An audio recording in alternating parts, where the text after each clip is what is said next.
हम स्टार्ट करते हैं। एक मिनट।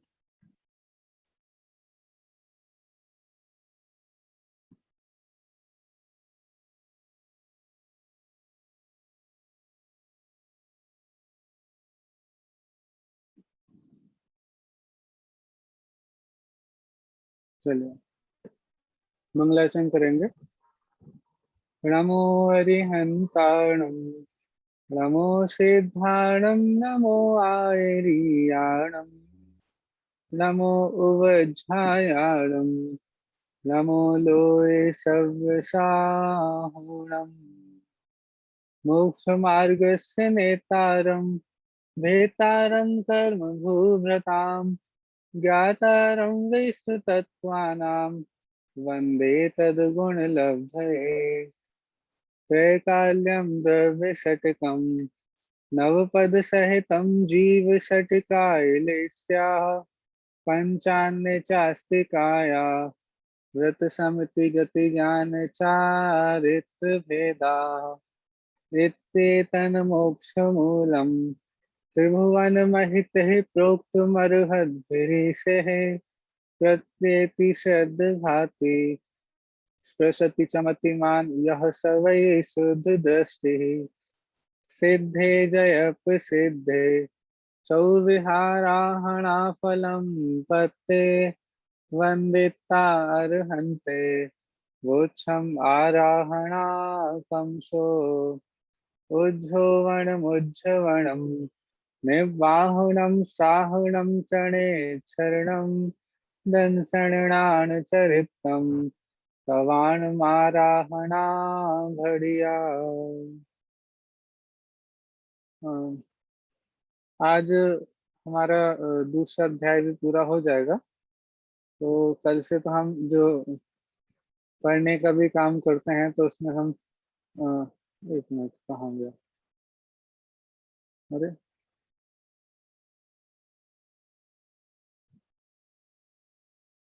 हाँ, तो कल से हम जो पढ़ने का भी काम करते हैं उसमें भी तीसरा अध्याय पढ़ेंगे। आज हम दूसरा अध्याय भी आज लास्ट टाइम पढ़ेंगे। कल से फिर हम तीसरे अध्याय का पाठ करेंगे। ठीक है। तो मैं ये बात इसलिए याद दिला रहा हूँ कि आज अपन दूसरा अध्याय यहाँ से जब सूत्र सूत्र पढ़ेंगे, तो आप ध्यान रखना कि आपने पूरे दूसरे अध्याय में किन किन चीजों का अध्ययन किया। जैसे डेली जब हम पढ़ते हैं तभी आप लोग उसका पूरा रिवीजन करते ही हैं, लेकिन आज थोड़ा विशेष रूप से इसका रिवीजन करना, क्योंकि कल से तो हमारा तीसरा अध्याय प्रारंभ होगा। तो पूरा दूसरे अध्याय में कितनी बातें हमारी आ चुकी हैं, अभी तक क्या क्या चर्चा हमारी हुई है, वो इस दूसरे अध्याय के पाठ के दौरान आप देखिएगा। चलिए पाठ करते हैं।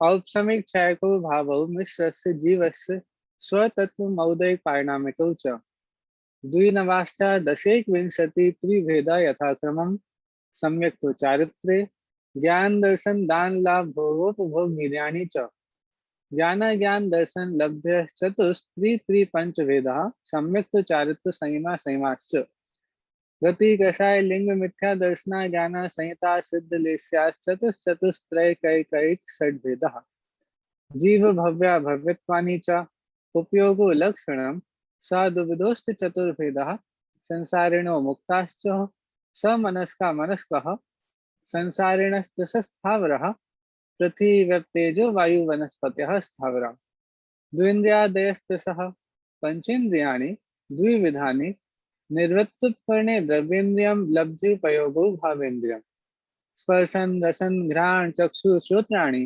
स्पर्श रस गंध वर्ण शब्दास्तदर्थ श्रुत श्रुत मनीन्द्रियस्य वनस्पत्यन्तानामेकं क्रमी पिपीलिका भ्रमर मनुष्यादीनामेकैक वृद्धानि संगिनः समनस्कः विग्रह गतौ कर्मयोगः अनुश्रेणिः गति अविग्रह जीवस्य विग्रहवती च संसारिणः प्राक् चतुर्भ्यः एक समय विग्रह एकम गौ तीन मानाहारकः सम्मूर्छन् गर्भोपपादः जन्मः सचित्त शीत समृतः सेत्रा मिश्राश्चैकशस्त्रद्रोणयः जरायुजाण्डच्छोतानां गर्भः देवनारकाणाम् उपादः शेषाणां समोष्णम् औदारिक व्यक्तिकाहारक तेजस कर्मणानि शरीराणि परम परम सूक्ष्मम प्रदेश तो संख्ये गुणम प्राग तेजसा अनंत गुणे परे अप्रतिघाते अनादि संबंधे च सर्वस्व तदादीनि भाज्यानि युगपदे कस्मिन्ना चतुरव्या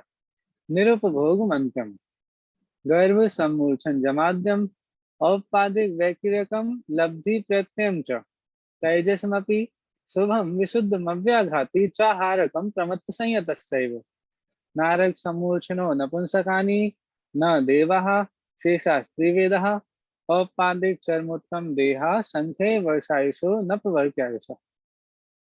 इस तरह से हमने ये दूसरे अध्याय का पाठ किया। अब हम वापस अपने विषय पर आते हैं जहाँ पर हमारी चर्चा चल रही थी।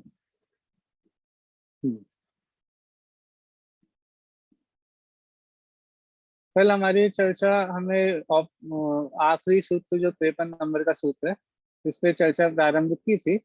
और ये मेन सूत्र तो ये था कि किन किन जीवों की आयु का अपवर्तन नहीं होता। अपवर्तन नहीं होता, इसको दूसरी भाषा में बोलते हैं अपकर्षण नहीं होता। ठीक है, अनपवर्त आयु किन की होती है, ये वाली बात हमारी चल रही थी। ठीक है, तो इसका सूत्र था औपादिक चरमोत्तम देहा संख्ये वर्षायुषो नपवर्त आयुषा, कि भाई इन इन जीवों की आयु का अपकर्षण नहीं होता। किन के? कि जो औपादिक जन्म वाले हैं। तो औपादिक जन्म वाले कौन है? देव है और नारकी। इसके अलावा किन के नहीं होता? कि जो चरमोत्तम देहधारी है।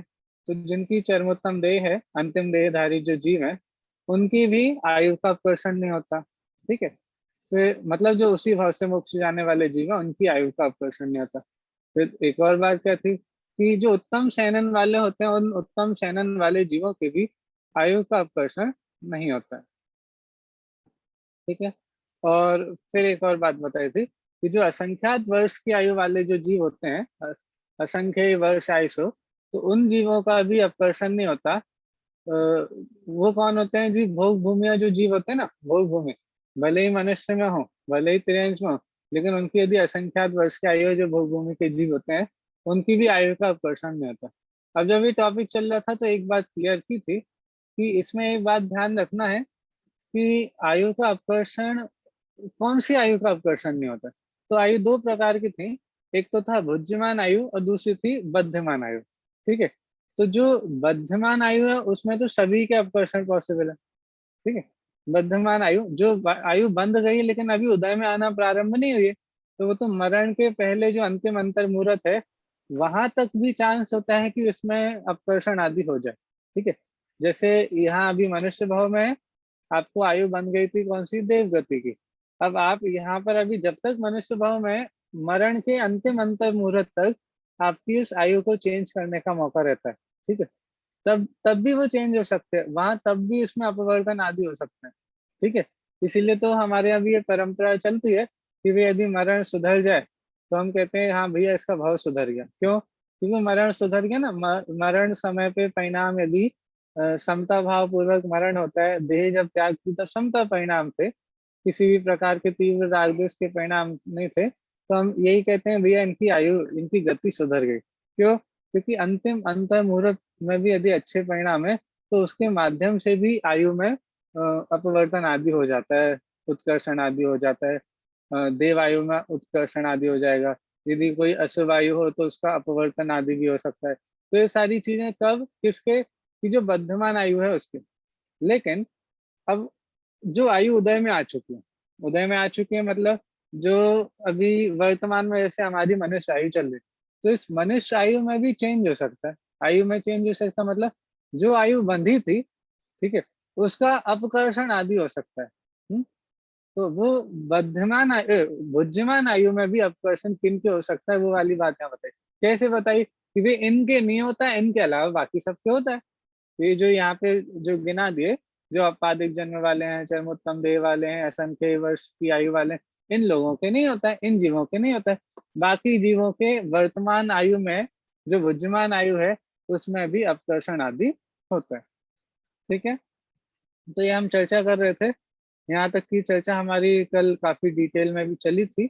इसमें प्रश्नोत्तर के माध्यम से जैनेन्द्र सिद्धांत कोश में जो जिनेन्द्र वर्णी जी हैं उन्होंने इसके विषय में, अकाल मृत्यु के विषय में जो चर्चा की, वो भी आ गई थी बात।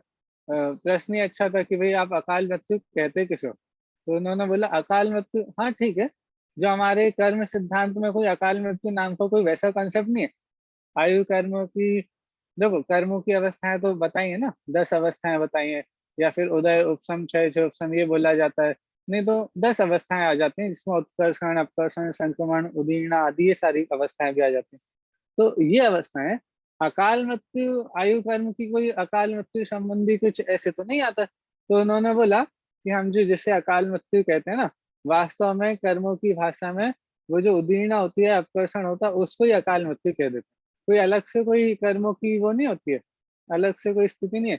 वो जो आयु कर्म की उदीर्ण या अपकर्षण का कंसेप्ट है, उसी को अकाल मृत्यु नाम दे दिया जाता है। कर्मों की स्थिति देखेंगे, कर्मों में क्या हो रहा है, तो कर्मों में उदीर्ण आदि हो रहा है, ठीक है। और हम लौकिक में हमको जो दिखता है, हम हमको दिखाई देता है कि भाई किसी का एक्सीडेंट हो गया, किसी ने विष का भक्षण कर लिया, और भी अनेक अनेक कारण हो सकते हैं। तो हम उसकी अपेक्षा से, बाह्य निमित्तों की अपेक्षा से, या फिर हम जो एक्सपेक्ट करते हैं कि भाई इस व्यक्ति की एज तो इतनी होनी चाहिए थी, ये व्यक्ति तो भाई अभी बड़ा हष्ट पुष्ट था। हम अपने क्षय उपशम ज्ञान से जो सोचते हैं, जो अनुमान लगाते थे कि भैया ये तो बड़ा अच्छा था, हम हमारी जो एक्सपेक्टेशंस होती थी, वो हमारी एक्सपेक्टेशंस फुलफिल नहीं होती हैं, और हमारे ज्ञान में वो एकदम से ऐसा लगता है कि ये कैसे हो गया, उसको बोला है अकाल मृत्यु, ठीक है। उन बाह्य निमित्तों की अपेक्षा से उसी को अकाल मृत्यु कहते हैं, ठीक है। तो ये वाली चर्चा हमारी चल रही थी, कल हमने लास्ट क्लास में ये बात की थी, ठीक है। और एक और पॉइंट इसमें आया था कि सभी प्राणियों के कर्मों में उत्कर्षण अपकर्षण आदि होता रहता है।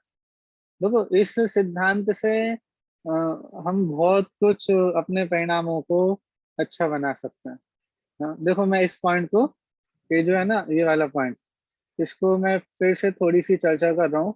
मेरा अभी कल इस पे मन नहीं भरा था, इसके लिए आज थोड़ी सी चर्चा इस पे और कर रहा हूँ। देखो हम जो बार बार ये सोचते हैं कि हमारे जैसे कर्म बंध गए हैं, अब हमारे जैसे कर्म बन गए, अब तो वैसे उदय में आएंगे ही आएंगे, ठीक है। अब हम क्या करें, हम क्या करें, हम तो कुछ नहीं कर सकते, जो भाग्य में लेकर के आए हैं वो तो भोगना ही पड़ेगा। हाँ भाई, बात सही है कि भाई हम भाग्य को वैसे नहीं बदल सकते हैं। कैसे कि हम ऐसा नहीं कर सकते कि हमारे जो कर्म सत्ता में पड़े हुए हैं हम उनको क्योंकि हमको दिख नहीं रहे ना, तो हम उसे अज्ञात श्रेणी में डाल देते हैं।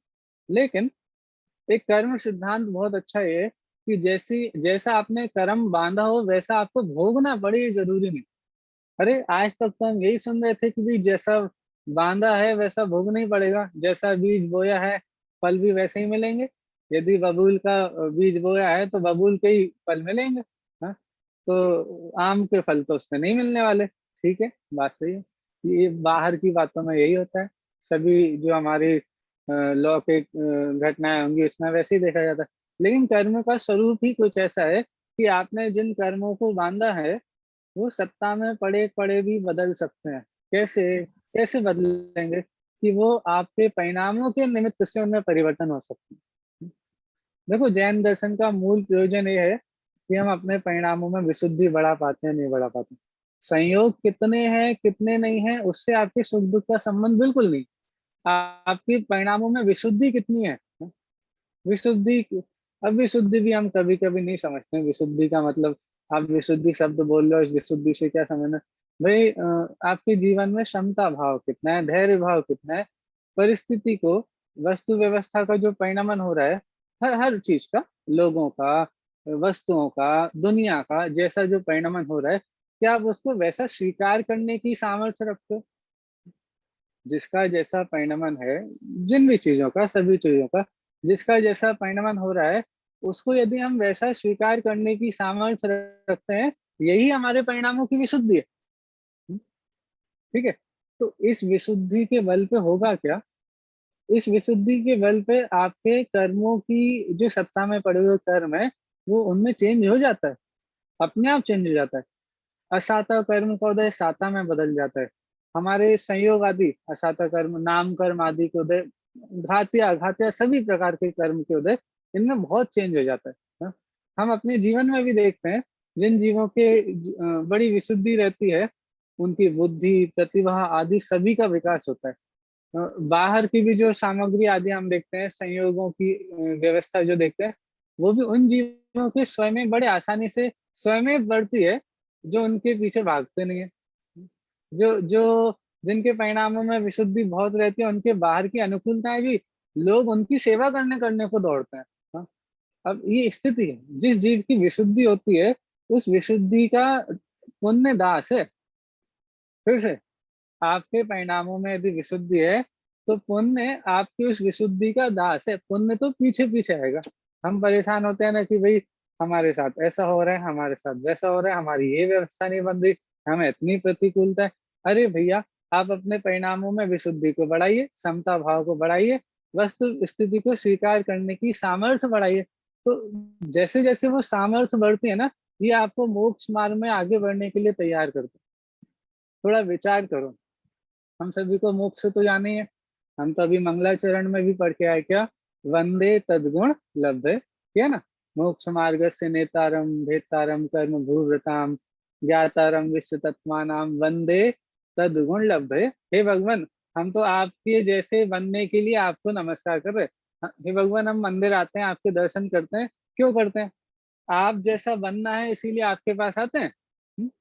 तो अब जब हमको भगवान जैसा बनना है, तो जीवन में जब भगवान बनना है, ठीक है, मोक्ष मार्ग पे चल करके ही तो मोक्ष की प्राप्ति होगी, है ना। पहला सूत्र ही इसीलिए दिया, वंदे तद्गुण लब्धे, तो वहां से उत्तर क्या आया, सम्यक दर्शन ज्ञान चारित्राणि मोक्ष मार्ग। तो हम मोक्ष मार्ग पर चलेंगे, सम्यक दर्शन ज्ञान चारित्र को प्रकट करेंगे। तो आपको मोक्ष जाने के पहले मुनि नहीं बनना पड़ेगा, बनना पड़ेगा, है? श्रावक की भूमिका में भी रहेंगे, तभी उपसर्ग परिचय आदि नहीं आएंगे, आएंगे।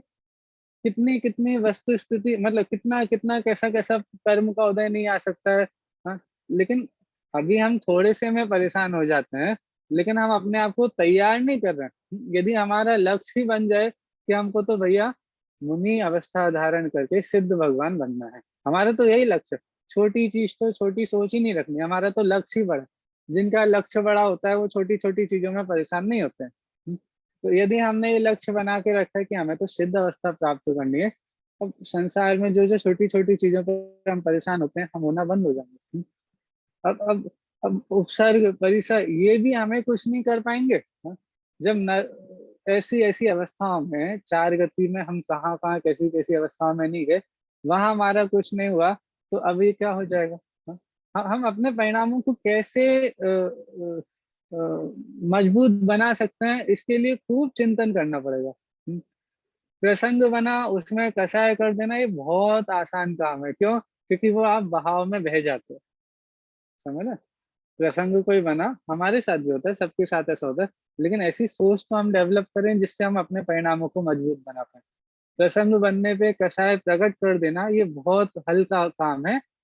इसमें आपने, ये तो आप कर्म, इसे कर्म फल चेतना आदि हम बोलेंगे, हाँ? ठीक है। आप उदय में आके बह गए, आपने वैसी कसाई कर ली, लेकिन उस समय अपनी ज्ञान ज्योति को, अपने विवेक को जागृत करते हुए, विचार करते हुए, फिर विचार करें कि भाई क्या करना क्या नहीं करना, विवेक पूर्वक कार्य करें, सोच समझ वहां पे वैसी डेवलप हो। तो देखो, ये सारी बात मैं क्यों बोल रहा हूँ, हम परेशान रहते हैं जीवन में, क्यों? क्योंकि हमें लगता है कि भाई जैसा कर्म का बंधन हमने किया है, वैसा भोगना पड़ेगा, हाँ? या भैया हमें जो कषाय हो रही है, हम क्या करें, हमें गुस्सा आ गया, हम क्या करें, हमें तो क्रोध आ गया, हमने तो ऐसा बोल दिया।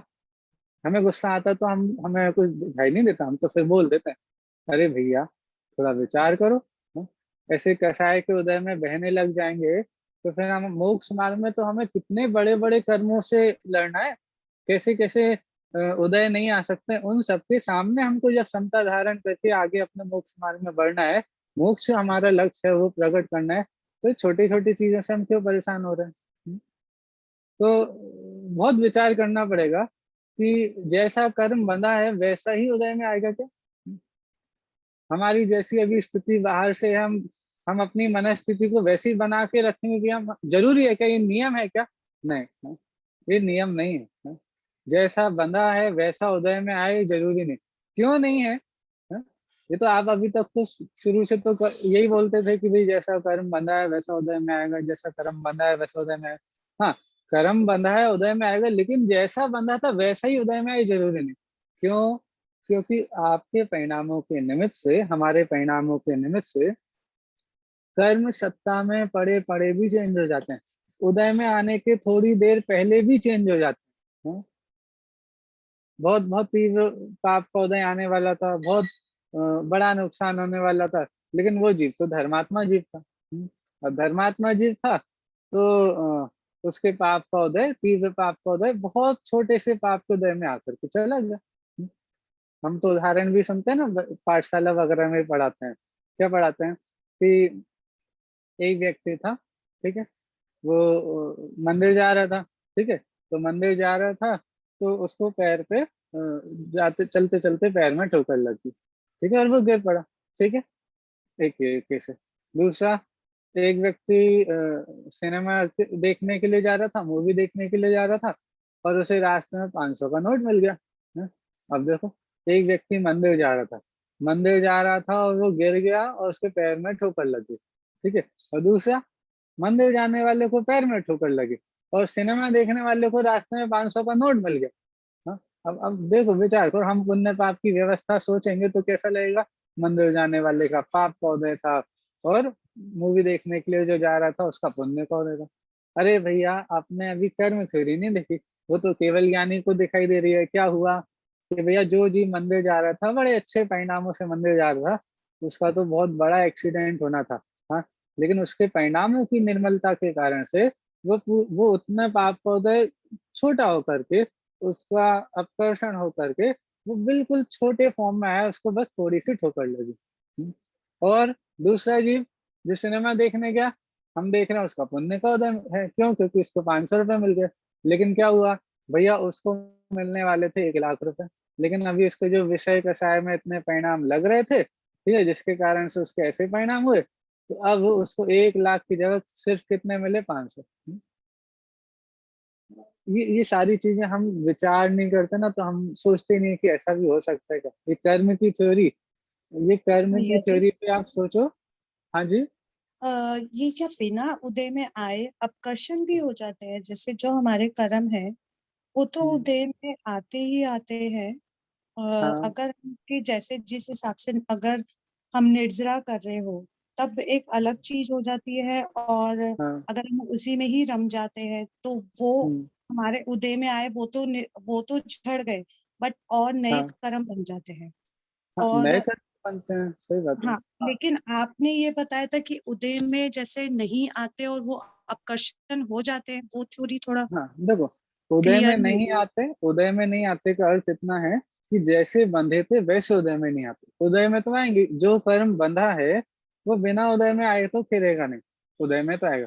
लेकिन जैसा बंधा था वैसा ही उदय में आए, ये जरूरी नहीं। देखो, आ भी सकता है, मैं ये नहीं बोल रहा हूँ हमेशा ही कभी भी ऐसा नहीं होगा कि जैसा कर्म बंधा है वैसा उदय में नहीं आएगा, नहीं, वैसा भी आ सकता है। लेकिन लेकिन उसमें चेंजेस पॉसिबल हैं, और बहुत होते हैं, बहुत होते हैं। इसका यदि हम कर्मों की स्थिति आदि देखते हैं ना, तो भैया क्या ये भी पॉसिबल है कि पुरुषार्थ से अगर हमारा कर्म तो बंधा था वो पाप कर्म था, लेकिन हम्म, जीव ने पुरुषार्थ किया तो क्या वो पुण्य कर्म के अंदर भी परिवर्तित हो सकता बहुत है क्या? होता है, बहुत होता है। मैं देखो आपको उसी का एक एग्जाम्पल देने वाला था। देखो, आपको जिनको थोड़ा सा भी ये कर्मों के उत्कृष्ट आदि कितनी स्थिति वगैरह होती है, वो यदि ख्याल में होगा तो आपको एक पेट में ख्याल में आ जाएगा। देखो, जैसे नाम कर्म है, गोत्र कर्म है, और भी जो बहुत सारे कर्म है हमारे, ठीक है, इनके जब बंधन होते हैं तो 8 कोड़ा कोड़ी सागर, 10 कोड़ा कोड़ी सागर, इतनी लंबी लंबी इनकी स्थिति है। कितनी? हम्म। मतलब कोड़ा कोड़ी सागरों में इनकी स्थिति है। अब विचार करो, ये तरस आयु कितने टाइम की है? साधिक 2000 सागर। सुनना ध्यान से, कितनी है तरस आयु? ये जीव त्रैस अवस्था में कितनी रहेगा? ज्यादा से ज्यादा साधिक 2000 सागर, ठीक है। और इसका पुण्य कितना बंदा? वो साता वेदनी का, या फिर किसी गोत्र कर्म का, किसी पर्टिकुलर नाम कर्म का। हाँ, इनका उसको आयु, उसका बंद हो गया, मान लो 1 कोड़ा कोड़ी सागर का। एग्जाम्पल दे रहा हूँ। तो अब 1 कोड़ा कोड़ी सागर, ठीक है, अब इतने टाइम तो उदय में आ ही नहीं सकता। क्यों? क्योंकि भाई ये त्रैस आयु से फिर किस में पहुंच जाएगा? एक इंद्रिय आदि में पहुंच जाएगा। तो वहां तो उसके उच्च गोत्र आदि के ये पुण्य प्रकृतियों के उदय आने नहीं है। तो क्या हो रहा है सोचो, वो सारे के सारे कर्म, पुण्य प्रकृति के कर्म भी पाप में कन्वर्ट होकर उधर में आ जाएंगे। और ऐसा उल्टा भी होता है, भाई पाप कर्म बंधा था वो पुण्य में उदय आता है। देखो ये बहुत अच्छा उदाहरण जो काफी बार लोगों के प्रॉब्लम्स को सॉल्व कर, मतलब क्वेरीज को सॉल्व कर देता है। लोग सोचते हैं कि देखो ये तो बहुत पापी जीव है, बड़े पाप के काम इन्होंने अपने जीवन भर किए हैं, ठीक है, और फिर भी उनकी लाइफ को देखता है तो उनको दिखता है अरे इनके पास पैसे की कोई कमी नहीं है, अरे इनके पास तो सुख सुविधाओं की, अनुकूलताओं की कोई कमी नहीं है। और जिन जीवों को हम धर्मात्मा देखते हैं, ठीक है, बड़ी अच्छे सादगी से अपना जीवन व्यतीत करते हैं, किसी भी प्रकार की मायाचारी आदि नहीं है, बड़ा बिल्कुल अच्छी सदाचार वाली लाइफ जो जीते हैं, ठीक है। अब उनके जीवन में आप देखते हो भैया इनके पास तो घर भी नहीं है अच्छा सा, अरे भैया इनके पास तो ये भी नहीं है, धन संपत्ति नहीं है, उनके बच्चे उनका कहना नहीं मानते, हर सब तरह की बात ले लो, ठीक है। अब आपको ऐसा लगेगा ये धर्मात्मा जीव के साथ तो ऐसा कुछ हो रहा है, और जो पापी जीव हैं, जो जो काम ही ये कर रहे हैं पूरे जीवन भर, उनके इतनी सारी उनके अनुकूलताएं दिखाई दे रहे हैं। अब सोचो विचार करो, जो पापी जीव है, ठीक है, जो पापी जीव है वो इस भाव के बाद कौन सी गति आदि में जाने वाले हैं? भाई इस जीवन में जो काम किए हैं उसका फल आएगा कि नहीं आएगा? आएगा, ठीक है। तो वो जाएंगे अशुभ गतियों में, नरक आदि गतियों में, त्रिंश आदि गतियों में उनका जन्म होगा। अब वहां पे तो उनके जितने भी कर्म पुण्य बंधा होगा तो वहां तो उदय आएगा नहीं। फिर नरक गति में क्या पुण्य का उदय आएगा? वहां तो निरंतर हर समय पाप ही पाप कर गए। हाँ, तो अब उनका जितना पुण्य होगा ना वो अपकर्षण होकर के या फिर पुण्य पाप में बदल जाएगा, पाप रूप में उदय में आएगा, तो सारा का सारा काम वो हो जाता है। उनका जो बाद में पुण्य का उदय आना था वो सारा का सारा पुण्य का उदय अभी आ जाएगा। और धर्मात्मा जीवों का वो कहाँ जाएंगे? पूरे जीवन भर इतना सादगी सदाचार तत्वाभ्यास आदि में उन्होंने अपना पूरा जीवन लगाए तो नियम से शुभ गति में जाएंगे। अब जहाँ पे जाएंगे वहां पे तो पाप का उदय आना नहीं है। कितने टाइम तक? बहुत सागरों की आयु है स्वर्ग आदि की, तो इतने टाइम तक उनके पाप का उदय नहीं आना। तब उनके जितना भी पाप होगा, छोटा मोटा जो भी होगा, हम उसे बड़ा समझते हैं अपनी दृष्टि से देखने पे। पूरे प्रतिमानों की अपेक्षा से देखो, कर्मों की स्थिति, कर्मों के अनुभाग आदि की अपेक्षा से देखो, तो जो हमें बहुत बड़ा पाप का उदय लगता है वो कुछ नहीं होता है, वो उनके आ जाता है, उससे वो परेशान भी नहीं होते हैं। हाँ? और आगे चल के, क्योंकि आगे तो उनको अच्छी शुभ गति आदि में जन्म लेना है, वहां पाप को उदय नहीं आएंगे, तो वो अभी पाप का उदय अपकर्षण होकर के अभी आ जाता है, संक्रमण हो जाता है, पाप पुण्य में बदल जाता है, पुण्य पाप में बदल जाता है। हमारे परिणामों के निमित्त से कर्म, देखो कर्म बिल्कुल परिणामों के लिए दर्पण जैसे हैं। आप जैसे परिणाम करोगे वहां पे वो काम होता जाएगा। भैया ये एक चीज बताओ, ये जो कहते हैं कि जिस भाव में कर्म बंधे हैं, तो क्या उसी उसी भाव में उसका पुण्य या पाप नहीं मिलता, वो अगले भाव में मिलता है, ऐसा कोई नियम है क्या? उसी भाव में भी मिल जाता है, अगले भाव में भी मिलता है। ये सारा डिपेंड, देखो आयु कर्म तो अगले भाव में आएगी, 8 कर्म है ना, तो 8 ठीक कर्मों में आयु कर्म का उदय तो नियम से अगले भाव में आएगा, ठीक है। ठीक। बाकी 7 कर्म का उदय इसी भाव में भी चालू हो सकता है, अगले भाव में भी चालू हो सकता है। ये डिपेंड करता है कि उस कर्म कितनी स्थिति वाला बंधा है, ठीक है। तो एक बार जो कर्म बंधता है उसका उदय कम से कम अंतर मुहूर्त बाद आता है, मतलब अंतर मुहूर्त तक तो उदय नहीं आएगा, लेकिन अंतर मुहूर्त बाद उदय चालू हो सकता है, लेकिन नियम नहीं है। हो सकता है जैसे 1 कोटि सागर का हो, जिसको 1 कोड़ा कोड़ी सागर का 100 वर्ष का आबादा काल माना जाता है, ठीक है। 1 कोड़ा कोड़ी सागर हो तो उसका आबादा काल 100 वर्ष, मतलब 100 वर्ष के बाद उसका उदय आएगा, यदि उसकी स्थिति 1 कोड़ा कोड़ी सागर हो। 70 कोड़ा कोड़ी सागर हो तो 7,000 वर्ष बाद आएगा, ठीक है। तो 7,700, वो थोड़ा 7,000, हाँ। तो ये मैक्सिमम है 7,000 वर्ष, ठीक है। लेकिन वो अंतर मुहूर्त के बाद भी चालू हो सकता है, अंतर मुहूर्त बाद चालू हो सकता है, मतलब इसी भाव में उदय आ सकता है। और आते ही है, हम देखते हैं, हम बहुत बार लोगों के बारे में या अपने बारे में भी ऐसा विचार करते हैं कि हमने वो ऐसे काम किया था, उसका ही फल है, उन्होंने ऐसा किया था, शायद उसी के फल में उनकी ऐसी अवस्था हो रही है, उनके इस प्रकार का कर्म का उदय आ रहा है। कभी कभी हम कर्म का उदय बोलते भी नहीं, हम बोलते हैं उन्होंने ऐसा किया था इसीलिए उनके साथ ऐसा हो रहा है। लेकिन ये जो शब्द आप बोल रहे हो इसमें अंडरलाइंग कंसेप्ट कर्म का उदय है, कर्म बंधे थे और कर्म का उदय है। अब वो कर्म ये हमको आंखों से दिखते दिखते नहीं ना, लेकिन उनका कार्य तो दिख जाता है ना। कर्म के उदय में जो कार्य होने चाहिए वो तो दिख जाता है ना, उससे अनुमान लग जाता है कि भाई कर्म बंधा भी था और कर्म उदय में भी। ये सादिक सागर कितना होता है? सागर, सादिक 70 कोड़ा, सादिक साधिक आपने सागर। सादिक का नाम लिया था ना आपने अभी, सादिक सागर, और एक आबादा का मैं, नाम लिया आपने, ये क्या चीज है हाँ आबादा? देखो ये सारे कॉन्सेप्ट कर्णानुक के हैं। आबादा काल कहलाता है कि एक कर्म आपका बंधा, ठीक है, कर्म का आपने कोई भी परिणाम किया, परिणाम करने पर कर्म का बंधन हुआ। अब कर्म का बंधन हुआ और उस कर्म का उदय आएगा, इसके बीच का जो टाइम रहता है उसको बोलते हैं आबादा काल, ठीक है। एक कम से कम अंतर मुहूर्त रहता है, अंतर मुहूर्त मतलब 48 मिनट से कम, ठीक है। ठीक। अब वो 48 मिनट से कम 1 मिनट भी हो सकता है, 2 मिनट भी हो सकते हैं, ठीक है। अच्छा। तो और भी काफी, वो पूरा कॉन्सेप्ट अलग है। और जो सागर है, सागर की वैल्यू मैं आपको अभी नहीं बता पाऊंगा, लेकिन इतना समझ लीजिए बहुत बड़ा काल है, बहुत बड़ा काल है हम्म। सागर। एक सागर बहुत बहुत बड़ा काल होता है। हम छद्मस्त उसको इमेजिन भी नहीं कर सकते हैं, किसी कंप्यूटर में वो काउंटिंग भी नहीं आएगी, ठीक है। मतलब काफी लंबा चौड़ा काल है, ठीक है। अच्छा भैया, किसी, जब ये हाँ, काल इतने लंबे लंबे होते हैं तो हम लिख देते हैं कि ये सब 60, मतलब ये 2 सागर की आयु है, 33 सागर की आयु है। तो हम्म, तो हमारे आचार्यों ने कुछ सोचकर तो लिखा होगा ना कि भैया ये इतना तो समय हम लिख सकते हैं। मतलब ऐसे कैसे कह सकते हैं कि अनंतानंत, अनंतानंत का तो कुछ ना कहीं तो अंत होगा ना उस चीज का। देखो बहुत अच्छा क्वेश्चन है भाई। उन्होंने तो ऐसा लिखा है, जो है वैसा लिखा है। देखो हमारे सर्वज्ञ भगवान के अनुसार हम अपनी जिनवाणी को जिनवाणी लिखी गई है। सर्वज्ञ भगवान तो हैं ही वो, जिन्होंने सब कुछ देखा जाना है ना। सर्वज्ञ भगवान केवली भगवान, जो तीन काल तीन लोक की समस्त वस्तुओं को एक साथ जानते हैं। हमारा जैन शासन का आधार ही सर्वज्ञ भगवान है। यदि हम हम्म। सर्वज्ञ को स्वीकार कर रहे हैं, जो सब कुछ जानते हैं, ऐसे सर्वज्ञ को स्वीकार कर रहे हैं, तो ही हम जैन शासन की पूरी वस्तु व्यवस्था को समझ पाएंगे, ठीक है। अब सर्वज्ञ भी, सर्वज्ञ की सत्ता को भी सिद्ध किया है। देखो लोग हो सकते हैं ना, और अन्य दर्शन में कुछ दर्शन ऐसे हैं भी जो सर्वज्ञ की सत्ता को स्वीकार नहीं करते, हाँ।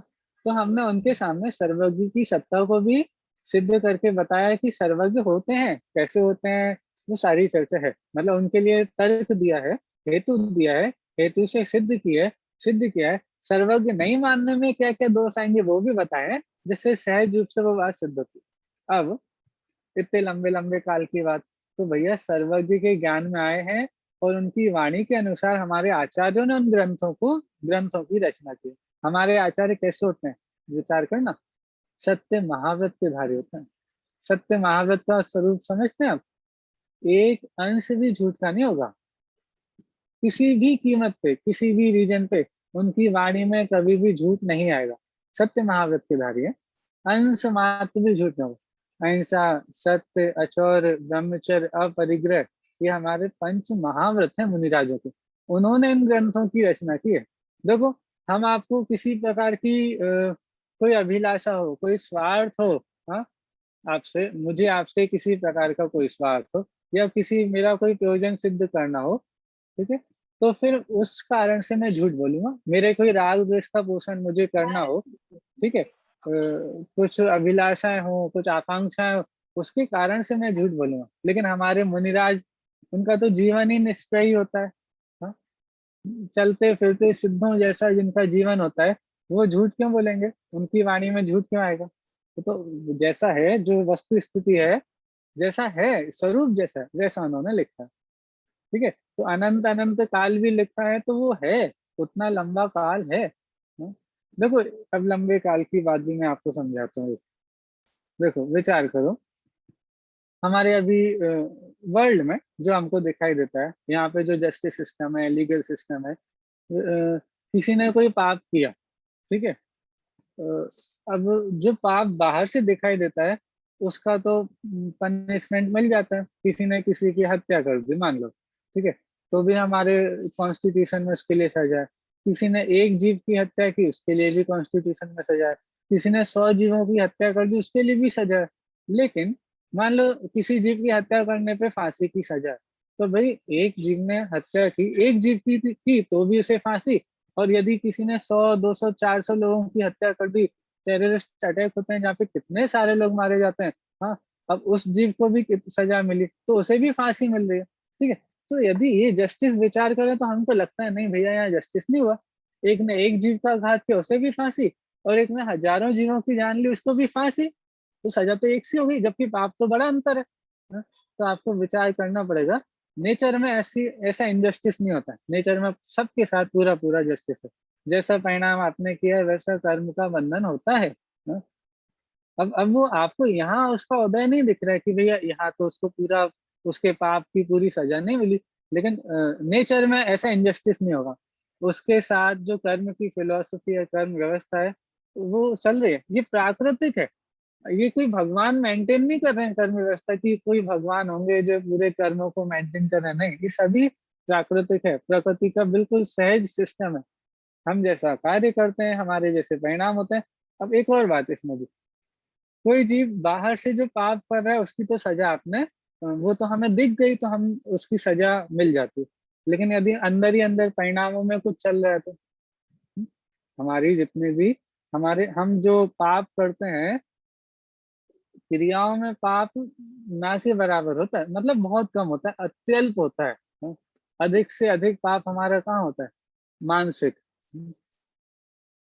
हमारी शक्ति नहीं है, सामर्थ्य नहीं है, तो भी वो मानसिक पाप हमारे चलते रहते हैं। वो मेंटल जो पाप हो रहे हैं तो क्या उनकी सजा नहीं होगी, तो क्या वो पनिशमेंट नहीं मिलनी चाहिए उसकी, वो भी मिलती है। बाहर क्रिया में कोई पाप आप कर रहे हो उसकी पनिशमेंट तो तब मिलेगी यदि कोई उसको बाहर देख ले। हमारा लीगल सिस्टम तो तभी पनिशमेंट दे सकता है जब वो कार्य हो जाए। भाई कोई मुझे मारने की सोच रहा है, उसे पनिशमेंट नहीं देगा, मतलब कॉन्स्टिट्यूशन जस्टिस सिस्टम उसको पनिशमेंट नहीं देगा। क्यों? भाई तुम बैठे तो हो अभी, और उसने सोच लिया, और हमें पता कैसे चल रहा है वो क्या सोच रहा है, तो उसके बेसिस पे लीगल सिस्टम तो पाप वो पनिशमेंट नहीं देगा। लेकिन क्या ये सही है? नहीं है भाई, सही तो नहीं है। भाई वो मेरे बारे में मुझे मारने की सोच रहा है, प्लानिंग कर रहा है, विचार कर रहा है, और उसे इसकी सजा नहीं मिलनी चाहिए। मिलेगी, क्यों नहीं मिलेगी, कौन देगा? भाई कर्म व्यवस्था है, बिल्कुल प्रकृति प्रदत्त व्यवस्था है, जो जैसा कार्य करेगा उसके साथ वैसा बंधन होगा। हाँ, लेकिन लेकिन जैसा कर्म बंधा है, बाद में यदि उस जीव के परिणाम सुधरे, परिणाम अच्छे हुए, निर्मल हुए, मंद कषाय रूप परिणाम हुए, तो यदि वो परिणाम अच्छे हुए तो फिर उसके कर्म जो बंधे थे उनमें भी चेंज होना चाहिए, नहीं होना चाहिए? हम देखते हैं ना, किसी को 10 साल की जेल हुई, लेकिन यदि उसने जेल में 2-3 साल जब तक वो रहा, तो वो बिल्कुल अच्छा सज्जन व्यक्ति रहा, अच्छा बिल्कुल उसको अपने किए का पछतावा भी है, तो उसकी सजा वहां भी रिड्यूस हो जाती है, होती है ना। तो जब वहां पे हम देखते हैं कि भाई वहां पे भी सजा रिड्यूस हो जाती है, कम हो जाती है, तो फिर यहाँ पर भी ऐसा होना चाहिए ना। भाई यदि हमारे परिणाम बदल गए, चेंज हो गए, विशुद्धि परिणामों में आने लगी, तो जैसा कर्म हमने बांधा था वैसा उदय में क्यों है, नहीं आएगा।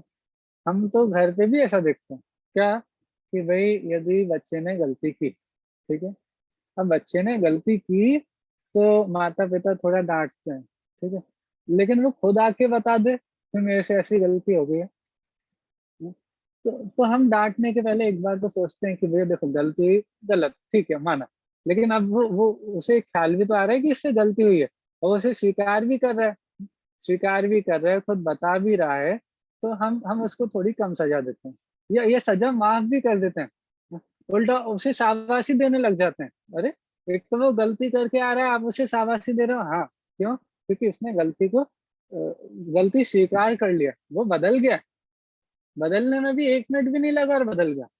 तो इसमें भी वो सब चेंज हो जाता है, फल चेंज हो जाता है। कभी जितनी गलती की उससे ज्यादा भी सजा मिल जाती है। कैसे? कि भैया वो आया, गलती की, और गलती करने पे स्वीकार भी नहीं करे, अरे हो गया, अरे हो गया, हम क्या करें, इसमें हम क्या कर सकते हैं, गिर गया हमसे, टूट गया हमसे, कुछ भी चीज हो, कोई भी प्रसंग हो, अब वो अपनी गलती को स्वीकार नहीं कर रहे तो वो बात बढ़ती जाती। अभी तो अकेले डांटने का था, लेकिन क्योंकि वो बात एक्सेप्ट नहीं कर रहा है, लड़ रहा है, आर्ग्यूमेंट कर रहा है, तो हो सकता है फाइनली उसको थप्पड़ पड़े। क्यों? क्योंकि भाई तुमसे गलती हुई है, तुम स्वीकार कर लेते तो वेल एंड गुड, बात वहां खत्म हो जाती, लेकिन आपने उसको स्वीकार तो नहीं किया, आपने आर्ग्यूमेंट करे, डिबेट करी, सामने वाले को क्रोध दिलाया, तो वो क्रोध प्रकट हो जाएगा। तो हम देखते हैं छोटी सी चीज की बड़ी सजा भी हो सकती है, बड़ी चीज की छोटी सजा हो सकती है। क्यों? यदि आपके परिणाम कैसे हो रहे हैं, जैसे विकल्प चल रहे हैं, उस हिसाब से वो सजा का सिस्टम होता है, पनिशमेंट तो मिलेगी भी। यहाँ तो प्रकृति का नियम बिल्कुल सीधा है, प्रकृति में कभी किसी के साथ अन्याय नहीं होता है। फिर से ये अच्छी लाइन याद आ गई। यदि हम सच्चे जैन हैं, फिर से ध्यान से सुनिएगा, हम सच्चे जैन हैं तो एक चीज तो हमारे ख्याल में, हमारे माइंड में सेट हो जानी चाहिए, क्या? कभी किसी के साथ अन्याय नहीं होता है, कभी भी किसी के साथ कोई भी अन्याय नहीं होता है। जगत में सबके साथ हमेशा न्याय ही हो रहा है, बिल्कुल न्याय हो रहा है, कभी किसी के साथ अन्याय नहीं। हमको लग सकता है कि इसके साथ अन्याय हो रहा है, इसके साथ गलत हो रहा है, क्यों? क्योंकि हमारा व्यू एक क्लोज्ड व्यू है, हमको अभी पूरी बड़ी पिक्चर दिख ही नहीं रही है। हम अपने उस चश्मे से ही देखते हैं, उतना ही देखते हैं जितना हमको दिख रहा है, हम आगे पीछे का नहीं देख पाते, हमको पता ही नहीं है किसी। हाँ, लेकिन भाई जैन दर्शन की जो कर्म फिलॉसफी है, वस्तु स्वरूप की वस्तु व्यवस्था है, उसमें बिल्कुल व्यवस्थित, पूरी वस्तु व्यवस्था बहुत योग्य है, बहुत बिल्कुल व्यवस्थित है, कुछ भी चेंज होने की गुंजाइश नहीं है वस्तु व्यवस्था में। सब बराबर ही होता है, सब जस्टिस होता है, सब सब न्याय होता है, किसी के साथ कभी भी कोई अन्याय नहीं होता। हम उसके हिसाब से अपनी समझ को डेवलप कर लें कि भाई कहीं भी किसी के साथ अन्याय नहीं होता है, हमेशा सभी के साथ न्याय ही हो रहा है, प्रकृति में अन्याय की तो व्यवस्था ही नहीं। आप इस बात को जितना सोचें उतना कम है, और इसीलिए बोल रहा हूँ कि ये हमारे माइंड में सेट हो जाना चाहिए बात कि कभी किसी के साथ अन्याय नहीं होना होता है। ये हमारी स्वाध्याय का फल, जो दिखने वाला फल है ना, वो है हमारी ये समझ का डेवलप होना कि भाई इस दुनिया में कभी भी किसी की भी साथ कोई भी प्रकार का अन्याय नहीं होता। ठीक है, मुझे लग रहा है आज हम काफी थोड़ा भाव वासन वाले विषय पे चले। ठीक है, लेकिन ठीक है, ऐसा भी होना चाहिए, चर्चा इस प्रकार की भी होनी चाहिए। ठीक है, चलो हम आगे बढ़ते हैं। आवाज आ रही है ना? हाँ, ठीक है, एक सेकंड।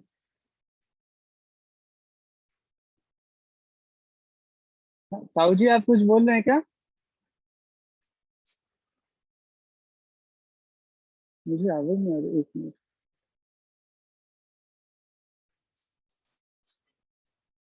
हेलो, मेरी आवाज आ रही है क्या? हाँ जी आ रही है भैया। आ रही भैया जी आवाज। ठीक है, ठीक। एक प्रश्न आया है, भैया ऐसा नहीं हो सकता कि कोई नया कर्म कर रहा हो, सब पिछले कर्म का ही भोगता है क्या? बहुत अच्छा। भाई हम जो नवीन कर्म करते हैं उसका भी तो उदय में आते, वो भी उदय में आते हैं। ठीक है, सब पिछला ही पिछला भोगते हैं।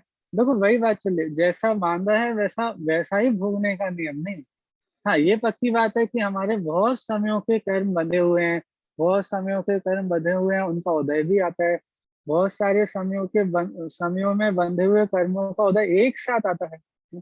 कितने समय में कौन कौन से परिणाम किए थे, ठीक है, उन सब का अलग अलग समयों में जो कर्म बंधे थे, उन सभी का उदय एक साथ आ रहा है। और अभी भी जो कर्म बांध रहे हैं, इन सभी कर्मों का उदय एक साथ नहीं आएगा। किसी कर्म का उदय कभी आएगा, किसी कर्म का उदय कभी आएगा। क्यों? क्योंकि एक समय के परिणाम से 7 कर्मों का बंध एक साथ हो रहा है, और सबकी अलग अलग प्रकृति, प्रदेश, स्थिति, अनुभाग सबका अलग अलग है, और हर समय ये बंध रहे हैं। तो ये कर्म, चलो फिर भी अब इतनी सारी कर्म की चर्चा होती है, लोग जब कर्म की चर्चा चलते हैं ना, लोग कहते हैं भैया आप बहुत डरा रहे हो। ये कर्म की चर्चा सुना सुना करके, कर्मों के नाम ले करके इतने टाइम के लिए बनते हैं, इतनी इतनी ये सारी बात सुन करके हम तो डर जाते हैं। हम क्या करें? भैया कुछ नहीं करो, कुछ नहीं करो का मतलब आप कर्म के बारे में मत सोचो। क्यों? क्योंकि आपके सोचने से वहां कुछ नहीं है। आप तो अपने परिणामों में विशुद्धि बढ़ाते रहो। हाँ, तत्व विचार करो। आपके तत्व विचार करने से कर्म स्वयं थर थर कांपेंगे और भाग जाएंगे। आपको कुछ नहीं करना। जब जीव अपने उपयोग को निर्मल करके, 7 तत्वों का निर्णय करके, 100 पर का भेद विज्ञान करके जब आत्मा की तरफ उपयोग को ले जाता है, कर्म अपने आप भागने लगते हैं। 70 कोड़ा कोड़ी सागर के कर्म होंगे, ठीक है, वो अंता कोड़ा कोड़ी रह जाते हैं। मतलब सोचो, जब जीव सही दिशा में चलने लगता है ना, तो उसके सारे के सारे सत्ता में पड़े हुए कर्म अपने आप सिमट जाते हैं, कम हो जाते हैं, उनकी स्थिति अनुभाग सब कम हो जाते हैं। मतलब इसीलिए कर्म की व्यवस्था समझना क्यों, क्योंकि इससे हमारे परिणामों में न्याय नीति, हमारे परिणामों में निर्मलता आती है, हमारा उपयोग निर्मल होता है। हाँ? इसके लिए तो समझना, ठीक है, लेकिन उनसे डरने के लिए मत समझना। कर्म का स्वरूप समझ करके कर्मों का डर, हर चीज में कर्मों का डर लगाने लग जाए। भैया ये मत करो, पाप लगेगा, ये मत करो, फिर बहुत सारे कर्मों का बंद हो जाए। नहीं, ऐसे डर डर के, कर्मों से डर के कोई काम नहीं करना।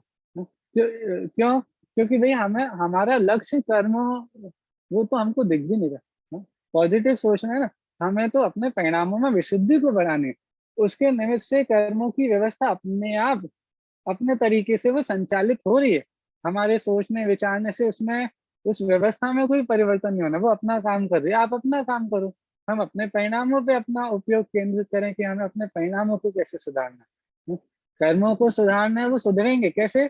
आप अपने परिणामों को सुधारो। अब परिणामों को सुधारने का क्या मतलब है? सम्यक दर्शन, सम्यक ज्ञान, सम्यक चारित्र की वृद्धि हम अपने परिणामों में करें, हम अपने उपयोग में, हमारे आत्मा में जो हमारे गुण है उनका विकास इस प्रकार से करें। ठीक है, चलिए, तो ये वाली लाइन फिर से पढ़ता हूँ। वास्तव में कोई भी कर्म ऐसा नहीं जिसकी स्थिति बंध के अनुसार ही उदय में आती हो। कोई भी ऐसा कर्म नहीं जिसकी स्थिति बंध के अनुसार ही उदय में आती है। जैसी स्थिति बंधी थी वैसी उदय में आए, ये जरूरी नहीं। बुद्धिहीन सूक्ष्म प्राणियों में भी उत्कर्षण आदि बराबर हो रहे हैं। बिल्कुल जो छोटे छोटे जीव भी हमको दिखते हैं, बिल्कुल छोटे छोटे, हम जिनमें अभी इतनी बुद्धि का विकास भी नहीं है, ऐसे सूक्ष्म प्राणियों में भी उत्कर्षण, अपकर्षण, संक्रमण आदि बराबर हो रहे हैं। कैसे? जैसा जैसा विकल्प उस समय होता है, वैसी वैसी प्रवृत्ति ही उस समय होती है, और तत्फल स्वरूप वैसा वैसा ही नवीन बंध व उत्कर्षण आदि होता है। भाई जैसे विकल्प होते हैं, जैसे परिणाम होते हैं, वैसी प्रवृत्ति जीव करता है। ठीक है, और जैसी प्रवृत्ति करता है उस हिसाब से कर्मों का बंध होता है, नवीन बंध होता है। नवीन बंध होता है ये भी, और जो पहले से सत्ता में कर्म पड़े हुए हैं उनमें भी उत्कर्षण आदि होता है। परिणामों के निमित्त से नई इनकमिंग भी हो रही है, नए कर्मों का आना भी हो रहा है। अच्छे परिणामों से थोड़े प्रशस्त कर्मों का बंद हो जाएगा। अप्रशस्त भी चल ही रहे, ज्ञान वर्ण आदि का तो बंद निरंतर होता ही है, लेकिन अघातीय कर्मों की शुभ प्रकृतियों का भी बंद होगा यदि परिणाम निर्मल है। ठीक है, लेकिन इन परिणामों के निर्मल होने पे जो नई इनकमिंग हो रही है वो तो ठीक है, लेकिन जो सत्ता में पड़ी हुई कर्म है ना, उस एक परिणाम से उनमें भी काम हो रहा है, उनमें भी चेंजेस हो रहे हैं। एक परिणाम से सत्ता में पड़े हुए कर्मों में भी चेंज हो रहा है और नए कर्म भी आते हैं। एक ही परिणाम से दोनों काम हो रहे हैं। ठीक है, वही बात यहाँ पे ले रहे हैं। देखो नेक्स्ट पैराग्राफ में, उत्कर्षण आदि के परिणाम कोई और हो, मतलब जिन परिणामों से उत्कर्षण होता है, उत्कर्षण आदि, उत्कर्षण, अपकर्षण, संक्रमण आदि होता है, तो उत्कर्षण आदि के परिणाम कोई और हो और बंध के कोई और हो, ऐसा नहीं है। वे उत्कर्षण के परिणाम और नवीन बंध के परिणाम एक ही समय के परिणाम से दोनों काम हो रहे हैं। एक समय के जिस परिणाम या प्रवृत्ति से बंध होता है, उसी से उसी समय यथा योग्य उत्कर्षण, अपकर्षण आदि भी होते हैं। उसी एक परिणाम से नवीन बंध भी उससे हो रहा है और पुराने कर्म के चेंजेस, उत्कर्षण, अपकर्षण आदि भी उसी एक परिणाम से हो रहे हैं। अतः इससे नियति बाधित नहीं हो सकती। नियति बाधित नहीं होगी, नियति तो है। अब नियति कैसे है, जब आप इतना चेंज कर रहे हो तो नियति इस अपेक्षा से कि वो सारा कार्य भी अपने पंच समवाय पूर्वक हो रहा है। काल लब्धि की अपेक्षा से हम उसे देखेंगे तो वो नियति में ही हो रहा है। अब जो नियत था वो ही हो रहा है, कुछ भी ऐसा नहीं हो रहा है जो नहीं होना चाहिए था। होने योग्य ही होता है और होने योग्य होता ही है। इसको भी मैं नहीं समझा रहा हूँ, लेकिन आप ही विचार करना। होने योग्य ही होता है, होने योग्य होता ही है, कि ही आगे पीछे हो गया, इससे बहुत कुछ चेंज हो गया। दोनों मीनिंग अलग अलग हैं और दोनों सही हैं। ठीक है, तो होमवर्क है आपका, आप विचार करना इन दोनों में क्या अंतर है, दोनों सही बातों का अभिप्राय क्या है। ठीक है, चलिए प्रश्न नंबर 12 पढ़ने का टाइम है हमारे पास, है थोड़ा सा टाइम है, देखते हैं। पूरा तो नहीं हो पाएगा हमारे प्रश्न, कल भी हमने यहीं पे छोड़ा था। चलो प्रश्न पढ़ते हैं। प्रश्न नंबर 12, आप ऐसा क्यों कहते हैं कि केवली के ज्ञान अनुसार प्रत्येक मृत्यु स्वकाल में ही होती है, क्योंकि इससे तो ऐसी ध्वनि निकलती है कि किसी अपेक्षा अकाल मृत्यु भी होती होगी। प्रश्न समझ में आया? देखो प्रश्न ये कर रहे हैं कि आप अभी ऊपर कह के आए हो कि केवली के ज्ञान की अपेक्षा से देखें तो सबकी मृत्यु स्वकाल में होती है। इसका मतलब क्या हुआ? केवली के ज्ञान की अपेक्षा स्वकाल में होती है, किसी और के ज्ञान की अपेक्षा अकाल में होती है, यही हुआ ना। आपने क्या कहा? केवली के ज्ञान के अनुसार प्रत्येक मृत्यु स्वकाल में होती है, तो किसी और के ज्ञान के अनुसार क्या वो अकाल में होती है? लग तो यही रहा है, आपने बोला केवली के ज्ञान के अनुसार प्रत्येक मृत्यु स्वकाल में होती है, तो उससे हमको ऐसा समझ में आ रहा है कि किसी और अपेक्षा से अकाल मृत्यु भी होती होगी। समाधान, उत्तर, होती तो क्या है, कहीं अवश्य जाती है। क्या वैसे उत्तर इतना सही है? कहीं जाती है, अकाल मृत्यु होती नहीं है, अकाल मृत्यु कहीं जाती है। न? होती तो काल में ही मृत्यु, अपने स्वकाल में ही मृत्यु होती है, लेकिन अकाल मृत्यु का भी कथन किया जाता है, कहीं अवश्य जाती है। अवकर्षण, उदीर्णा आदि की अपेक्षा इस प्रकार का कथन होता है, इसे क्षयोपम ज्ञान की अपेक्षा भी कह सकते हैं। तो केवल ज्ञान, सर्वज्ञ भगवान के अनुसार, उनके ज्ञान के अनुसार देखेंगे तो सारी की सारी मृत्यु स्वकाल में होती। अरे जब मृत्यु बोलते हैं ना, समझ ना फिर से, जब मृत्यु बोला तो जन्म भी लगाना, और जन्म बोल दिया, मृत्यु बोल दिया, तो उसके बीच की भी सारी घटनाएं लगा लेना। फिर से जब हम ये बोल रहे हैं कि केवली भगवान के ज्ञान के अनुसार जिस भी जीव की मृत्यु होती है वो अपने स्वकाल में होती है। क्यों? क्योंकि केवल ज्ञान में तो स्पष्ट झलक रहे ना, तीनों काल के, तीनों लोकों के समस्त पदार्थ अपनी एक एक पर्याय के साथ स्पष्ट झलक रहे। ठीक है, तो उनकी मृत्यु किस जीव की मृत्यु कब होने वाली है ये उनके ज्ञान में झलक रहा है, तो उनकी कब होने वाली है पता है उनको, तो वो उसी समय होगी। ठीक है, तो प्रत्येक जीव की मृत्यु अपने समय पे होगी, तो जब मृत्यु अपने समय पे होगी तो जन्म भी तो अपने समय पे होगा, या आगे पीछे हो सकता? नहीं, जन्म भी अपने समय पे होगा, मृत्यु भी अपने समय पे होगी, तो और बीच की चीजें, जन्म के और मृत्यु के बीच में जो सारी घटनाएं घटित होनी है वो भी अपने स्वकाल में होंगी। आप नहीं कर सकते क्या कि हमारे उदय में तो ये काम इतने काल बाद होना था, केवल ज्ञानी के ज्ञान में भी ये सारी बात वैसी झलकी कि ये कार्य तो तब होना है। अब आप कितनी कोशिश करो कि ये पहले हो जाए, नहीं होगा। हम तो नॉर्मल सहज रूप में भी बोलते हैं क्या कि भाग्य के पहले, सॉरी, भाग्य से अधिक और समय के पहले किसी को कुछ नहीं मिलता है। तो वो सारी बात भी आप लगा लेना। तो यहाँ पे बोल दिया कि भाई केवली भगवान की अपेक्षा से तो व्यवस्था ऐसी है, लेकिन होता भी ऐसा ही है, लेकिन कहने की बातें थोड़ी और भी है। कैसी? कि भाई हम चौसम ज्ञानी है, हमको तो केवल ज्ञान नहीं है। हाँ? तो हमको केवल ज्ञान नहीं है, हमको चौसम ज्ञान है, तो हमारा ज्ञान थोड़ा लिमिटेड है, तो हम उसी लिमिटेड ज्ञान से ही पूरे विश्व को देखते हैं। हमारा जितना ज्ञान है हम उससे ही विश्व को देखते हैं। अब जितना हमको दिखता है उससे हम जब देखते हैं तो कुछ चीजें हमको ऐसा लगता है ये जैसी होनी चाहिए थी वैसी नहीं हो रही। क्यों? क्योंकि हम अपने ज्ञान से उसको देख रहे हैं। अब वो उदाहरण में बहुत अच्छे से समझ में आया। देखिए समय, हाँ है थोड़ा सा। जिस प्रकार एक घड़े में 10 लीटर पानी है और उसमें एक छेद भी है, जिसमें जिसमें से वह पानी 1 घंटे में 1 लीटर की रफ्तार से निकल रहा है। हाँ? कितना पानी था घड़े में? 10 लीटर। ठीक है, एक छेद है उसमें से पानी बह रहा है, तो 1 घंटे में कितना निकल रहा है? 1 लीटर। टोटल कितना है? 10 लीटर। तो कितने समय में पूरा पानी निकल जाएगा?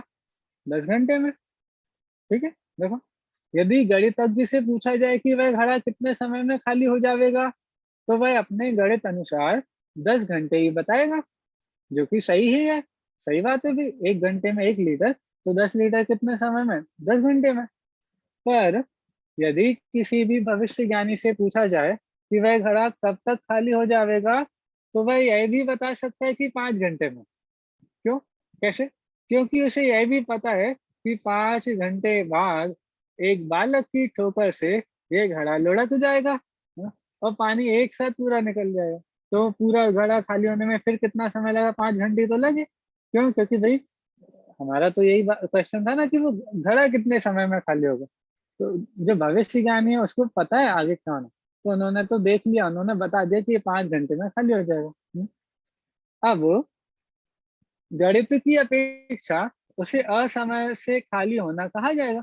अब गणित वाले ने तो बोला था 10 घंटे में खाली होगा, और वो तो 5 घंटे में खाली हो गया। तो उस गणितज्ञ की अपेक्षा से हम ये कहेंगे कि भैया ये असमय में खाली हो गया। 10 घंटे में खाली होना था तो 5 घंटे में खाली हो गया, तो ये असमय में खाली होना कहा जाएगा। और भविष्यज्ञानी अथवा वस्तु स्थिति की अपेक्षा यह कहा जाएगा कि उसकी नियति ही यह थी। अतः स्व समय में अपनी होनहार के अनुसार उचित निमित्त पूर्वक ही सब कुछ घटित हुआ है। जो भी हुआ है अपने समय पर ही हुआ है। सारे निमित्त अपनी होनहार, भवितव्यता, सारी चीजें हैं, काल अवधि, वो सब अपने निमित्त पूर्वक वो अपने समय पर ही हुआ। अकाल में नहीं हुआ, काल में हुआ, स्वकाल में हुआ। इसी प्रकार एक और उदाहरण देखिए। इसी प्रकार जैसे किसी अपराधी को 10 वर्ष की सजा हुई है, जब उसने न्यायाधीश से, वकील से, जेलर से पूछा कि मैं जेल से कब छूटूंगा, तो सभी ने एक स्वर से ही यही उत्तर दिया कि भैया 10 वर्ष बाद। क्योंकि 10 साल की जेल हुई ना, तो भाई उस समय पूछोगे तो सब यही बोलेंगे ना, 10 साल की जेल हुई तो 10 साल बाद बाहर निकलोगे। और इस कथन को झूठ भी नहीं कहा जा सकता है। पर जब किसी भी भविष्यज्ञानी से पूछा जाएगा तो वह यह भी कह सकता है कि 5 वर्ष बाद। क्यों? क्योंकि उसे पता है कि 5 वर्ष बाद राजा के पुत्र का जन्म होगा, और उसकी खुशी में सभी कैदी छोड़ दिए जाएंगे और यह भी छूट जाएगा। पहले के जमाने में ऐसा होता था जब राजा होते थे, अब नहीं होते राजा। अब तो भैया यदि जेल से जल्दी छूटना है तो जेल में अच्छे काम करने पड़ेंगे भैया। जेल जाने ही नहीं ना, सबसे बढ़िया बात, जेल क्यों जाए हम लोग? ठीक है, तो ठीक है। अब न्यायाधीश आदि का कथन फैसले में दी गई सजा के आधार पर है कि भैया 10 साल में छूटोगे, और भविष्य वक्ता का कथन वास्तविकता के आधार पर है, अतः वह वास्तविक है, और न्यायाधीश आदि का जो कथन है वह सापेक्ष है। ठीक है, एक मिनट, एक पैराग्राफ और पढ़ लेते हैं। उसी प्रकार किसी जीव ने आयु कर्म की स्थिति 80 वर्ष की मांगी है, और 40 वर्ष की उम्र में उसका अपकर्षण होना है, या उसे उदीर्णा होकर फिर जाना है। ठीक, मैं पढ़ लेता हूँ, लेकिन इस पर कल चर्चा करेंगे। 20 वर्ष की उम्र में उसने अवधि ज्ञानी से, जिसका कि भविष्य का ज्ञान 10 वर्ष से अधिक नहीं है, उनसे पूछा कि इसका मरण कब होगा। उसने अपने अवधि ज्ञान से उसकी आयु की स्थिति जानकर बताया कि 80 वर्ष की उम्र में। पर जब केवल ज्ञानी से पूछा तो उन्होंने बताया कि 40 वर्ष की उम्र में। तो हमें दोनों में से कोई एक झूठा लगेगा, पर ये कथन झूठे नहीं है, किंतु सापेक्ष कथन होंगे। अवधि ज्ञान रूप से उपसम ज्ञान की अपेक्षा उसे हम अकाल मृत्यु कहेंगे, और केवल ज्ञान की अपेक्षा स्वकाल में ही मरण हुआ कहा जाएगा। देखो, हम यहाँ से कल दोबारा पढ़ लेंगे। देखो, मैंने शुरू में तो बोला था कि आज हमारा ये दूसरा अध्याय पूरा हो जाएगा, कल से हमारा तीसरा अध्याय प्रारंभ होगा। लेकिन देखो भवितव्यता, काल अवधि, सारी बातें हैं, तो ये हमारा विषय भी कल हम इसे आगे कंटिन्यू करेंगे। ठीक है, मैं वो वाली बात दोबारा कल आपको जो बताई थी, मंगलायतन से जो मंगल विद्यापीठ का पाठ्यक्रम प्रारंभ होने वाला है, उसके बारे में दोबारा से आपको थोड़ी सी जानकारी दे देता हूँ। मंगलायतन से मंगल विद्यापीठ का एक पाठ्यक्रम चालू होने वाला है, जिसमें हमारे जो मंगलायतन के विद्यार्थी हैं, हमारे जो कानू हैं संदेश जी, ये भी मंगलायतन से पढ़े हैं, 3 साल वहाँ पे रहे हैं। उसके बाद वो वहाँ पे शास्त्री, अब जयपुर से शास्त्री कर रहे हैं। तो ऐसे ही संदेश के भी साथी, हमारे सीनियर, थोड़े जूनियर विद्यार्थी भी, जो सभी किसी ना किसी जगह प्रोफेशनल अभी अपना काम कर रहे हैं, और स्वाध्याय भी हैं, निरंतर स्वाध्याय भी करते हैं। ऐसे ही कुछ प्रोफेशनल्स के द्वारा बिल्कुल प्रोफेशनल तरीके से ही हमारे जैन दर्शन की पढ़ाई कराई जाएगी। आप लोगों में से काफी लोगों ने जो मंगल विद्यापीठ के जो भाग है, 3 मंगल प्रज्ञा के, 2 मंगल शासन के और 2 मंगल प्रभावना के, ऐसे 7 भाग जो मंगलायतन से प्रकाशित हुए हैं, बहुत ही कलरफुल, बहुत अच्छे इनोवेटिव तरीके से, क्रिएटिविटी बिल्कुल, और नए नए चैप्टर्स भी, जिसमें ऐसे चैप्टर्स भी हैं जिसमें आपको ये विषय पता चलेगा कि वर्तमान में समकालीन हमारे कौन कौन से जैन महापुरुष हुए हैं। भामाशाह आदि की स्टोरी आपने सुनी है, लेकिन इनके जैसे और भी बहुत लोग हैं। हमारे स्वतंत्रता संग्राम में भी बहुत सारे जैनियों ने पार्ट लिया था, और भी बहुत सारी चीजें आपको उन भागों में बिल्कुल नया सिलेबस मिलेगा। तो बहुत अच्छे से वो पढ़ाई कराई जाएगी, हर एज के लोगों के लिए। और अपने अपने लेवल के हिसाब से आप वहाँ पे प्रवेश ले सकते हैं। ऐसा जरूरी नहीं है कि आपको सारे भाग पढ़ने पड़ेंगे, क्योंकि यदि आपकी उतनी बेसिक फाउंडेशन पहले से तैयार है तो आपको पहले भाग में बैठने की जरूरत नहीं है, आप डायरेक्ट ऊपर के भाग में भी बैठ सकते हैं। और हमारी योग्यता चेक करने के लिए हमने उसमें एक छोटा सा क्विज भी बनाया है, जिसमें आप उसको फिल करके आप ये पता कर सकते हैं कि आप किस भाग में बैठ सकते हैं। ठीक है, तो वो सॉल्व करेंगे, उसमें आपकी कितना स्कोर आता है, उसके बेसिस पे पता चल जाएगा कि आपको कौन सा भाग वो पढ़ना चाहिए। ठीक है, और जिनको वो भाग नहीं पढ़ना है, जिनको किसी मूल ग्रंथ का ही स्वाध्याय करना है, वो भी इसमें चालू है। वहाँ पे एक मंगल बोधि नाम का भी कोर्स होगा, जिसमें हम सीधे सीधे मूल गाथाओं के आधार पे पढ़ाई करेंगे। सबसे पहले हम उसमें द्रव्य संग्रह जी ग्रंथ चालू कर रहे हैं, उसमें हम टीका नहीं लेंगे, मात्र मूल ग्रंथ की जो गाथा है प्राकृत की, उसके बेसिस पे वो विषय चलेगा। तो इतना सारा है, बाकी डिटेल्स मैंने ग्रुप पे भी डाले हैं, पुनः उनको डाल दूंगा, तो आप जरूर उनको वहां से देखिएगा। और आप स्वयं और आपके चिर परिचित जितने भी हों, प्रिय बंधुओं, जिनका भला आप चाहते हैं, ठीक है, उन सभी को भी इसमें जरूर जोड़िएगा। ठीक है, चलिए हम जिनवाणी स्तुति करते हैं। जावाणी के ज्ञान ते सूझे लोकालोक, सोवाणी मस्तक नमो सदा देतु भोग। नमो अरियंताणम, नमो सिद्धाणम, नमो आर्याणम, नमो ध्यानम, नमो ले सबसारम। सभी को जय जनेन्द्र। जय जिनेन्द्र।